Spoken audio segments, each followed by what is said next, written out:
இஸ்லாமியர்களை பொறுத்தவரை பெருநாள் என்பது மிகப்பெரிய மகிழ்ச்சியையும் சந்தோஷத்தையும் வெளிப்படுத்த வேண்டிய நாளாகும். அந்த மகிழ்ச்சிக்கும் சந்தோஷத்திற்கும் உண்டான காரணங்களில் ஒன்று நாம் மன்னிக்கப்பட்டவர்களாக ஆகிவிட்டோம் என்பதாகும். 30 நாட்கள் நோன்பெடுத்து இரவு தொழுகைகளை தொழுது இறைவனிடத்தில் ரமலானுடைய மாதத்தில் நாம் நெருங்கிய பொழுது அதன் பலனாக கூலியாக நம்முடைய முற்பாவங்கள் அனைத்தையும் அல்லாஹ் மன்னித்து விட்டான். மன்னிக்கப்பட்டவர்களாக பரிசுத்தமானவர்களாக நாம் ஆகிவிட்டோம். அவ்வாறு பாவங்களில் இருந்து பரிசுத்தமாக்கப்பட்டதற்கு பின்னால் ஷவ்வாலுடைய முதல் பிறை பெருநாள் அன்றே சூடோடு சூடாக நமது இஸ்லாமிய பெண்களை பெரும் பாவம் செய்ய வைக்குகிற இந்த குழப்பவாதிகளின் சதித்திட்டங்களை நாம் விளங்கிக் கொள்ள வேண்டும். பெருநாள் தொழுகை என்பது ஆண்களுக்கு மட்டும் உள்ளதாகும். பெண்களுக்கு பெருநாள் தொழுகை கிடையாது. இமாம் அபு ஹனீஃபத்துல் கூஃபி ரஹிமஹுல்லா அவர்களுடைய ஹனஃபி மதுஹபின் அடிப்படையில் இஸ்லாமிய சட்டம் அப்படித்தான். வேறு சில இமாம்கள் பெண்களுக்கு பெருநாள் தொழுகை உண்டு என்று சொன்னாலும் அது நிர்பந்தமானதல்ல.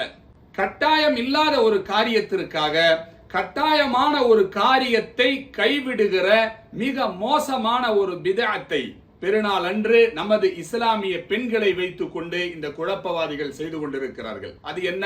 வகர்ன ஃபீ புயூத்திகுன்னா, உங்களுடைய வீடுகளில் நீங்கள் தங்கி இருக்க வேண்டும்.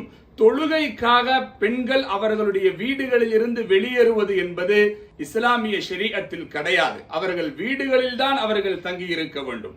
அதுதான் அவர்களுக்கு கட்டாயமாக சொல்லப்பட்ட காரியம். ஆனால் அதை தூக்கி வீசிவிட்டு நன்மை கிடைக்கும் என்று சொல்லி ஈதுகாஹுகளுக்கு முசல்லாக்களுக்கு பெண்களை நிர்பந்தமாக ஷவ்வாலுடைய முதல் பிறை பெருநாள் அன்றே அழைத்து சென்று மிக பெரும் பாவத்தை, ஏனென்று சொன்னால் இஸ்லாமிய கண்ணோட்டத்தில் பெரும் பாவங்களை விட மோசமான காரியம்தான் பித்அத் என்பது.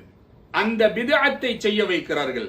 பித்அத்துக்காரர்களிடத்திலிருந்து சொர்ஃபன் வலா அத்லன், எந்த நஃபிலான ஃபரலான வணக்கத்தையும் அல்லாஹ் அங்கீகரிக்க மாட்டான் என்று பெருமானார் ஸல்லல்லாஹு அலைஹி வஸல்லம் ஹத்தா யதா பித்அத்தஹு, அந்த பித்அத்தை கைவிடாத வரைக்கும் என்று சொல்லி இருக்க, ரமலானில் நமது பெண்கள் எடுத்த நோன்புகள், இரவு தொழுகைகள், இந்த இபாதத்துகள் எல்லாம் தங்களுடைய கணவர்களை கவனித்து, குழந்தைகளை பார்த்து, வீடுகளை பராமரித்து, உபரியான நேரங்களை கண்டுபிடித்து அதில் அல்லாஹுவை வணக்கம் செய்து சிரமப்பட்டு எடுத்துக்கொண்ட இந்த நன்மைகள் அனைத்தையும் பெருநாளுடைய காலையன்று இந்த மாபெரும் பித்அத்தை செய்துவிட்டு நாசமாக்கப்படுவதைத்தான் இந்த குழப்பவாதிகள் விரும்பிக் கொண்டிருக்கிறார்கள்.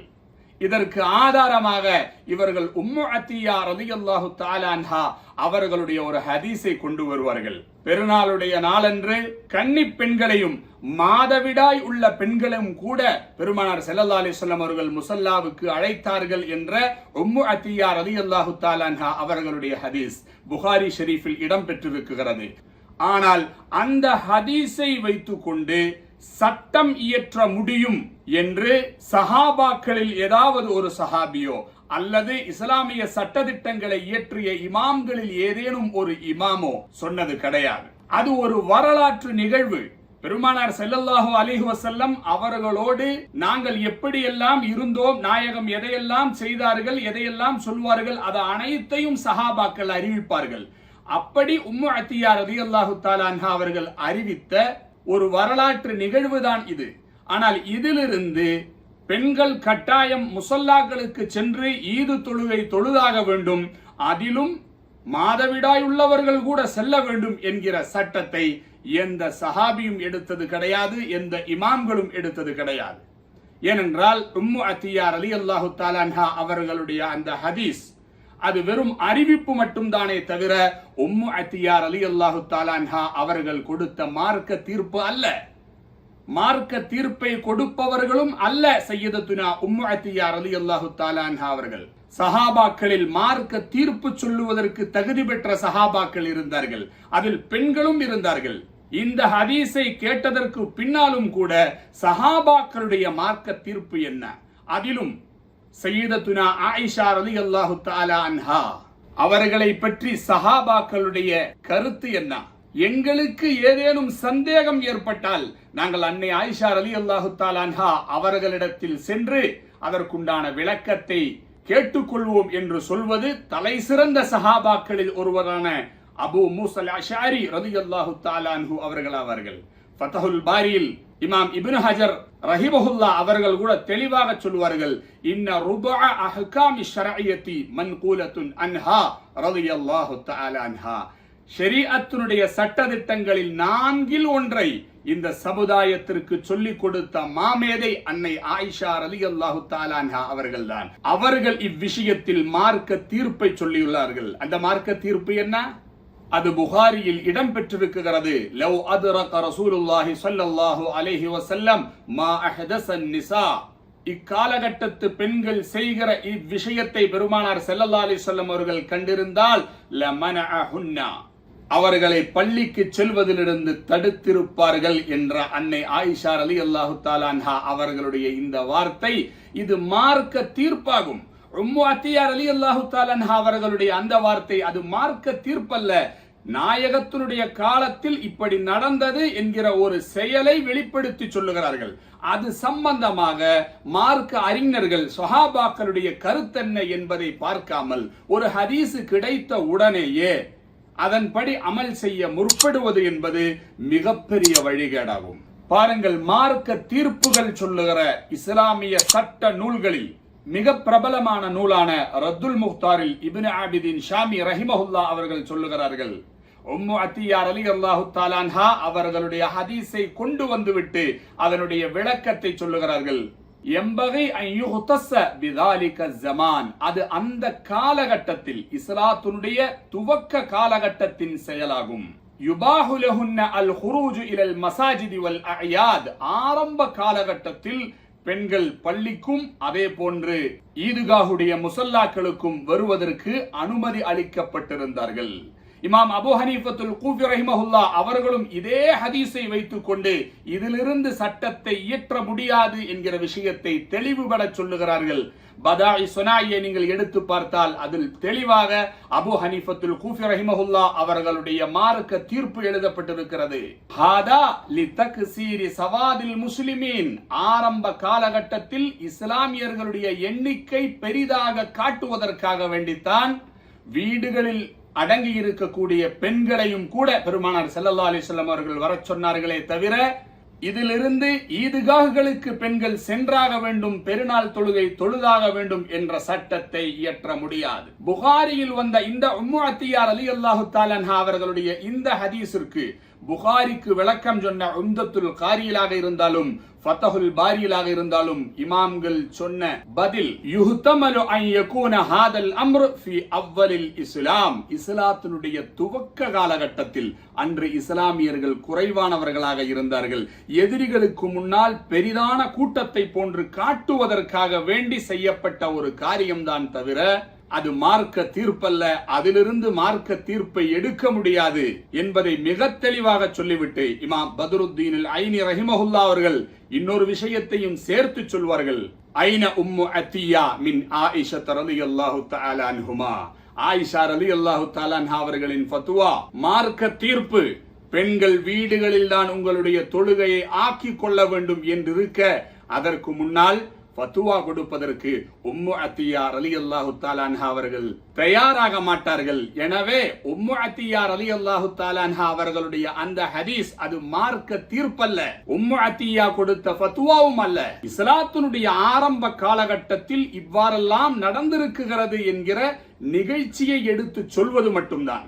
எந்த ஹதீஸிலிருந்து மார்க்க தீர்ப்பு எடுக்க வேண்டும், சட்டதிட்டத்தை எடுக்க வேண்டும் என்கிற அடிப்படை அறிவு கூட இல்லாத இவர்கள் இந்த ஹதீஸை கண்டபொழுது இதிலிருந்து பெண்களும் முசல்லாக்களுக்கு சென்றாக வேண்டும், ஈது தொழுகையில் கலந்தாக வேண்டும் என்பதாக சொல்லி மிகப்பெரிய குழப்பத்தை நமக்கிடையில் உண்டாக்கி கொண்டிருக்கிறார்கள். இந்த குழப்பவாதிகளின் சதித்திட்டங்களில் சிக்கிக் கொள்ளாமல் நாம் நம்மையும் நமது பெண்களையும் பாதுகாத்துக் கொள்ள வேண்டியது இருக்கிறது. இவர்களுக்கு கிடைக்கிற ஹதீசுகளில் இருந்தெல்லாம் இவர்களுக்கு தோன்றுவதை போன்று சட்டங்களை இயற்றி மிகப்பெரிய பிதஅத்துக்கு மக்களை இழுத்துக் கொண்டிருக்கிறார்கள். பாருங்கள், ஜும்ஆவுடைய நாளன்று வெள்ளிக்கிழமை பெருநாள் வந்துவிட்டால் பெருநாள் தொழுகை போதுமானது, ஜும்ஆ அவசியமில்லை என்று கூட மார்க்க தீர்ப்பு கொடுக்கிற முட்டாள்களாக இருக்கிற இவர்களுக்கு பின்னால் சென்றால் மிகப்பெரிய வழிகேடுதான் உண்டாகும். எப்படி இருக்குன்னு கேட்டா, அபூ ஹுரைரா அறிவிக்கிறாங்க, இஜ்தமா ஈதானி அலா அஹதி நபி ஸல்லல்லாஹு அலைஹி வஸல்லம் காலத்துல வெள்ளிக்கிழமை என்று பெருநாள் வந்தது. வந்தவன சொன்னாங்க, ரசூலுல்லாஹ் சொல்றாங்க மக்கள்கிட்ட, இன்னஹு கத் இஜ்தமா ஈதுக்கும் ஹாதா, இந்த பெருநாளும் ஒரு ஜும்மாவும் ஒன்று சேர்ந்து விட்டது, இப்போ ஒன்றா வந்து விட்டது. ஓ இன்னா முஜம்மியூன், நாங்கள் ஜும்மா தொழ போகிறோம், தொன்னா துளைக்கு அப்புறம். ஃபமன்ஷா ஜம்மியா, உங்களில் யார் ஜும்மா தொழ விரும்புகிறீர்களோ சொல்லி ஜம்மி, ஜும்மா தொழ சேர்ந்து கொள்ளுங்கள் என்று சொல்லிவிட்டு, ஃபலம்மா சல்லல் ஈத, பெருநா தொழுத பொழுது ஜும்மா தொழுதார்கள். ரொம்ப டைம்லாம் கொடுக்கல, பெருநா தொழுகை முடிஞ்சு விட்டதா, போகிறவங்க போங்க, இப்போ ஜும்மா தொழ போகிறோம் அப்படி ஜும்மா நடத்திட்டாங்க. பெருநாள் தொழுகை ஒரு 9 மணிக்கு முடிச்சுன்னு சொன்னால் 9 மணிக்கே ஜும்மா முடிச்சிடும், ஜும்மா ஆரம்பிச்சிடும். பெருநாள் தொழுகை 8 மணிக்கு முடிச்சுன்னு சொன்னால் லோகர் வரைக்கும் காத்திருக்க வேண்டியதில்லை. சலுகையாக இருக்கிறவங்க இருங்க, தொழுகை நடக்க போகுது, இப்போ விரும்பினால் பெருநாளோட போய்கிட்டு இருக்கீங்க, இல்லைன்னு சொன்னால் இப்போ ஜும்மா தொழுகை போகிறோம் அதுலேயும் கடந்துட்டு போங்க என்று ரசூல் ஸல்லல்லாஹு அலைஹி வஸல்லம் சொல்லியிருக்கிறாங்க. பெரிய பிரேக்கெலாம் விடலை, திடலில் வந்து பெருநாள் தொழுகை நடத்துவாங்க, உடனே பள்ளிக்கு வந்து என்ன செய்வாங்க, ஜும்மாவும் நடத்திடுவாங்க. அப்போ ஜும்மாவுடைய நேரம் வந்து ஜவாலுக்கு முன்னாடியே வருதுங்கிறது ஒரு ஆதாரமாக இருக்குது. பெருநாள் தினத்தில் வந்து 8:30 மணி 9 மணிக்கெல்லாம் கூட ஜும்மா தொழுது விடலாம். பார்த்தீர்களா, இது ஒன்றும் இஸ்லாமிய சட்டதிட்டங்கள் அல்ல. இவைகள் அனைத்தும் இவர்களுடைய மனதிற்கு தோன்றியதை போன்று மனோ இச்சையின் அடிப்படையில் சொல்லப்படுகிற வார்த்தைகள் தானே தவிர இஸ்லாமிய மார்க்க தீர்ப்புகள் அல்ல. இவர்களுக்கு பின்னால் சென்றால் மிகப்பெரிய வழிகேட்டில் தான் நாம் போய் சேருவோம். அல்லாஹு காப்பாற்றி அருள்வானாக. பெண்களுடைய தொழுமிடம், அது ஈதாக இருந்தாலும் ஜுமாவாக இருந்தாலும் ஐவேளை தொழுகையாக இருந்தாலும் அது அவர்களுடைய வீடுகளில் தான் அவர்கள் நடத்த வேண்டும். அது சம்பந்தமான விரிவான ஒரு காணொளி இன்ஷா அல்லாஹ் உங்களுக்கு வர இருக்கிறது, எதிர்பார்த்திருங்கள். பெருநாள் அன்று பெண்களுக்கு நிர்பந்தமான பெருநாள் தொழுகை கிடையாது. அந்த நேரத்தில் லுஹாவுடைய நேரம் வந்துவிட்டால் 4 ரக்அத் லுஹாவுடைய தொழுகை பெண்கள் தொழுகலாம். லுஹாவுடைய நேரத்தில் ஓத வேண்டிய அற்புதமான தஸ்பீஹ் சுப்ஹானல்லாஹி வ பிஹம்திஹி அதத ஹல்கிஹி வ ரிலா நஃப்ஸிஹி வ ஸினத அர்ஷிஹி வ மிதாத கலிமாத்திஹி 3 முறை ஓதினால் போதும். தன்னுடைய மனைவி ஜுபைரியா ரலியல்லாஹு தஆலா அன்ஹா அவர்களுக்கு பெருமானார் ஸல்லல்லாஹு அலைஹி வஸல்லம் அவர்கள் கற்றுக் கொடுத்த இந்த தஸ்பீஹ் மிகப்பெரிய நன்மைகளை கொண்டு வந்து சேர்க்கக்கூடிய அற்புதமான தஸ்பீஹாகும். இது போன்ற நற்காரியங்களை செய்வதை விட்டுவிட்டு இவர்களுடைய பேச்சை கேட்டு அமல்களை வீணாக்க வேண்டாம். அல்லாஹு காப்பாற்றி அருள்வானாக. وَقُلْ جَاءَ الْحَقُّ وَزَهَقَ الْبَاطِلُ